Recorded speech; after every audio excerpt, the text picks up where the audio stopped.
एक बात बताओ मुझे, आप रोजाना किसी का आवाज सुनो, अपने घर में अपने बेटे की, बहन की, बीवी की, बाप की, माँ की, रोज घर में आवाज सुनते हो? सुनते हो नहीं सुनते हो? और अगर आपकी आंख से पट्टी बांध दी जाए और फिर आपके सामने आपके बेटे को लाके खड़ा करके उसे बुलवाया जाए, आप पहचान लोगे मेरा बेटा है कि नहीं? नहीं पहचानोगे? कैसे नहीं पहचानोगे यार? आवाज से नहीं पहचानोगे यार? पूरे गांव के आदमियों को पहचान लोगे आवाज से? हाँ? सोच के बोलो, होश में बोलो।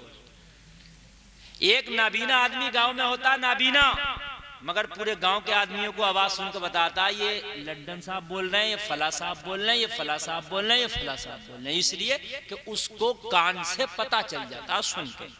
हम आंख बंद कर लें, हमारा छोटा भाई बोलेगा हम छोटा वाला भाई है, बड़ा भाई बोलेगा बड़ा भाई आ गया, अब्बू आ गए तो अब्बू आ गए। आवाज की पहचान होती है कि नहीं होती है? होती है। बात क्लियर हो गई लोगों? ये नबी की हदीस है, मेरे नबी फरमाते हैं मैं मोहब्बत वालों का दुरूद अपने कानों से सुनता हूं। ये हदीस है। क्या है ये? मेरी अपनी बात नहीं है, ये नबी की हदीस है।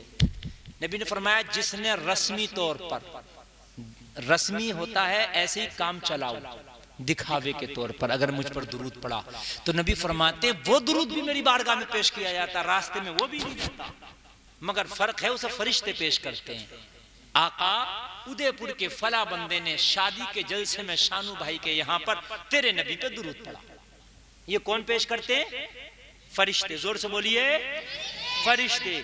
और नबी फरमाते हैं जिसने मोहब्बत से दिल से दुरूद पड़ा तो फिर फरिश्तों को बीच से हटा दिया जाता है, उसका आवाज के साथ अपने इन कानों से मैं उसका दुरूद सुन लेता हूं। सारे फासले खत्म हो जाते हैं मदीना से और उदयपुर के, सारे फासले खत्म। उदयपुर में बैठ के तू दुरूद पढ़े, मदीने में लेट के तेरा नबी सुने, और कोई मुश्किल नहीं है। आला हजरत तो फरमाते हम यहाँ से पुकारे वहां वो सुने, मुस्तफा की समात पे लाखों सलाम। वाह वाह वाह वाह, सुभान अल्लाह सुभान अल्लाह। हम यहाँ से पुकारे वहां वो सुने, मुस्तफा की समात पे लाखों सलाम। और जलसे में आने वालों, रोजाना दिल से दुरूद पढ़ोगे, रोजाना तुम्हारे नबी तुम्हारी आवाज के साथ तुम्हारा दुरूद सुनेंगे। जब रोजाना तुम्हारा दुरूद सुनेंगे, तुम्हारी आवाज सुनेंगे, तो आवाज की पहचान होगी कि नहीं होगी? हो जाएगी। अब आई बात समझ में? मेरी तकरीर आप रोजाना सुनते हो, चाहे मोबाइल से ही सुनते हो, है ना? और उसके बाद में जब मैं तकरीर करने लगूंगा तो आंखें मीच के बता दोगे मौलाना गुलफाम साहब बोल रहे हैं। क्यों भाई, तुझे कैसे पता? तू देख तो रहा नहीं है। उस कोने पे बैठा हुआ गांव को बता रहा है कि मौलाना गुलफाम बोल रहे हैं। कहोगे भाई रोजाना सुनता हूँ, उनका आवाज मेरे कानों में बस गया है, उनका अंदाज मेरे कानों में बस गया है, इसलिए पहचानता हूँ। वाह वाह वाह वाह। वो बात आज बता के जा रहा हूँ। हार्ट आता ना, हार्ट तो तत्काल दवा चाहिए, तत्काल, फौरन। अगर फौरन उसके तत्काल दवा न हुई आदमी मर जाएगा। हाथ कट जाए 2 दिन जी सकता, महीनों महीनों जी जाएगा। खून रोक दो बस, हाथ चाहे कट जाए मरेगा नहीं आदमी, टांग कट जाए खून रुक जाए मरेगा नहीं आदमी। पैर के ऑपरेशन 10-10 दिन होते हैं, ऐसे पड़े रहते हैं आदमी और मरते नहीं। लेकिन हार्ट आ जाए ना और 5 मिनट उसका ट्रीटमेंट ना मिले ना, सही वाला हार्ट आ जाए, आदमी का पड़ाका हो जाएगा। बात समझ रहे हैं आप मेरी? मैं जो कहना चाह रहा हूँ बड़ी काम की और कांटे की बात। अली भाई आवाज आ रही है? हाँ। ये तकरीरें बड़े जलसों में नहीं होती जो अब हो रही हैं। बड़े जलसों में तकरीर होती है बड़े जलसों वाली, और यहाँ तकरीर होती है ट्यूशन क्लास वाली। है मुझे ये टेंशन नहीं, आप भाग जाओगे चले जाओगे, थोड़े से आदमी चले जाओ, थोड़े और सब्र कर लेंगे कि और थोड़े। बात है कि नहीं? ज्यादा में टेंशन रहती है, लोग कहेंगे हजरत कैसी तकरीर करी, सब पब्लिक भाग गई हमारी, है ना? तो कांटे की बात सुनिए, कांटे की। मर्जों में सबसे ज्यादा हार्ड मर्ज मेरी नजर में 2 है, एक दिल, एक दिमाग। नस फट जाए तब भी आदमी बहुत जल्दी खटाक पटाक, दिल का दौरा पड़ जाए तब भी खटाक पटाक। बाकी इंसान का और कोई मर्ज हो, बुखार 10-10 दिन ले जाता, कैंसर भी 1-1 साल ले जाता, टीबी भी 1-1 साल ले जाती है। बात है नहीं, आपने देखा ही होगा। हार्ट से हार्ट मत ले लो, कोरोना कितना खतरनाक मर्ज था, मगर कोरोना में भी आदमी 2-3 दिन तक बहुत से जिए, उसके बाद मौत थी उनकी, मर गए। बहरहाल, लेकिन हार्ट बड़ा खतरनाक मर्ज है, इसमें तत्काल दवाई चाहिए, अगर देर हो गई तो काम खत्म। ऑपरेटर साहब, क्या नाम है आपका? अनिल कुमार जी, बात सुनो आप भी, काम की बात है। बहुत अच्छा मैच बोल रहा है तुम्हारा, बहुत बड़ा बात करो। नहीं, अनिल कुमार जी अच्छा मैच बुला रहे हैं, तवज्जो है आपकी।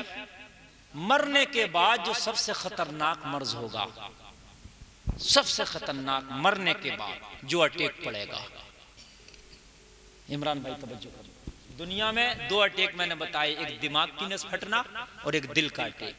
फालिज भी दिमाग से होता है, ये खतरनाक है। मरने के बाद जो पहला अटैक है वो कब्र का फरिश्तों का अटैक है। कब्र में जाके फरिश्तों का अटैक है सबसे पहला। बोलो है कि नहीं है? और इतना खतरनाक अटैक है, इतना खतरनाक अटैक है, खुदा की कसम डरावनी सूरत है, कभी देखा नहीं था। उन सूरतों को कब्र में देखना पड़ेगा। अंधेरी कब्र है, दुनिया में उजाले देख के गया था, मगर कब्र में अंधेरा है। घर में अपनी दुनिया में बड़ी बड़ी हवेलियां देख के गया था, मगर यहाँ तो खुदा की कसम 2 फीट मुश्किल से चौड़ी कब्र है, 1.5 फीट चौड़ी कब्र है, तंग कब्र है। अल्लाह अल्लाह, ऐसे फरिश्तों को कब्र में देख लिया कि जिनकी आंखें पहाड़ की तरह हैं, जिनके दांत पहाड़ों की तरह जमीन को चीरते हुए आएंगे, जिनका नाम मुनकर नकीर है, कब्र में आके सवाल करेंगे। बोलो मुसलमानों, सबसे बड़ा अटैक कब्र में ये है कि नहीं है? पहला अटैक है। अगर इस वक्त तत्काल इलाज नहीं हुआ, अगर इसका नुस्खा अभी नहीं दिया गया, यहां से फेल हो गया, तो खुदा की कसम महशर में भी लाइलाज कर दिया जाएगा, पुलसिरात पे भी लाइलाज कर दिया जाएगा। न महशर में कोई बचा पाएगा, न पुलसिरात पे बचा पाएगा। कब्र के अटैक पे अगर कंट्रोल हो गया तो महशर में भी बच जाएगा, पुलसिरात में भी बच जाएगा। और कब्र का अटैक ना झेल पाया तो न महशर में बच पाएगा, न पुलसिरात में बच पाएगा। वाह वाह वाह, नारे तकबीर, नारे रिसालत, मसलके आला हजरत खतीब हिंदुस्तान मुफ्ती गुलफाम रामपुरी, नारे तकबीर। मैं खुद सरकार आला हजरत का करम हो रहा जो ये मैटर बोल रहा हूँ, ये मैं सोच के भी नहीं बैठा था कि ये मैं बोलूंगा। 3 अटैक है मरने के बाद। कब्र पहला अटैक, हश्र दूसरा अटैक, पुलसिरात उसी में है। 3 अटैक है। हाय हाय हाय, बड़े खतरनाक है लोगों। उलमा फरमाते हैं आखिरत की पहली मंजिल कब्र है। जिसकी कब्र में आसानी हो गई, आगे की मंजिलों में आसानी हो जाती है। जो कब्र में फंस गया, खुदा की कसम महशर में भी फंस जाएगा। लोगों जरा गौर करो, बड़ा खतरनाक मामला है कब्र का। मुझे बताओ, कब्र तुमने खुद हजारों बार देखी होगी, कितनों ने अपने हाथों से कब्र में मुर्दों को रखा होगा। कितनी बड़ी होती है कब्र, तुम खुद बताओ। वो भी अंधेरी होगी, और उस कब्र का भी हाल ये होगा कि उसमें जब फरिश्ते आएंगे तो पहाड़ की तरह आंखें, पहाड़ के बराबर दांत, नीली नीली आंखें, चीखें मारते हुए आएंगे। उनकी आंखों से बिजली निकल रही होगी, दहाड़ते हुए आएंगे, उनकी दहाड़ से जमीन फट जाएगी। और कब्र में आके ऐसे में तेरे ऊपर सवाल करेंगे, बोल अटैक है कि नहीं है? बताओ मुसलमानों, इससे क्या खतरनाक अटैक होगा। अब अगर तत्काल में इसका इलाज ना हुआ तो मरीज काम से गया। मरीज मैं कह रहा हूं, कब्र में मरीज ही है। देखिए, गुनाहों का भी एक मर्ज होता है। जहां पर कैंसर बीमारी है, जहां पर टीबी बीमारी है, जहां पर बुखार कोरोना बीमारी है, वहां पर गुनाह सबसे बड़ी बीमारी है। कब्र में मरीज ही तो है, गुनाहों का मरीज गया है ना कब्र में। कब्र में गुनाहों का मरीज गया, ऊपर से अटैक पड़ गया। जलसे में आने वालों, अगर इस वक्त तत्काल इसका इलाज ना हुआ कब्र में, तो खुदा की कसम यहां से रेफर करके भी मैदान महशर में बचा ना पाएगा कोई, पुलसिरात पे बच ना पाएगा। यही इसका इलाज होना है और इमरजेंसी में होना है। वक्त नहीं है। कब्र में दौरा पड़ा है, कब्र में फरिश्तों ने सवाल किया है, अटैक कब्र में पड़ा है, यहीं पर इमरजेंसी में इलाज चाहिए। अगर इमरजेंसी में यहाँ इलाज ना हुआ, खुदा की कसम मैदान महशर में रेफर तो हो जाएगा, मगर वो इलाज भी काम नहीं आएगा। इसलिए मैदान महशर में भी कह दिया जाएगा ये कब्र का फेलियर है। कब्र का बहुत कम होंगे, शायद अल्लाह करे कौन होंगे वो कि जो कब्र का फेलियर हो वहां कामयाब हो जाए। मुझे तो लगता नहीं कोई होगा। अल्लाह की रहमती जोश में आए तो अलग बात है, लेकिन कब्र का फेलियर वहां भी नहीं कामयाब होगा। हाय हाय हाय।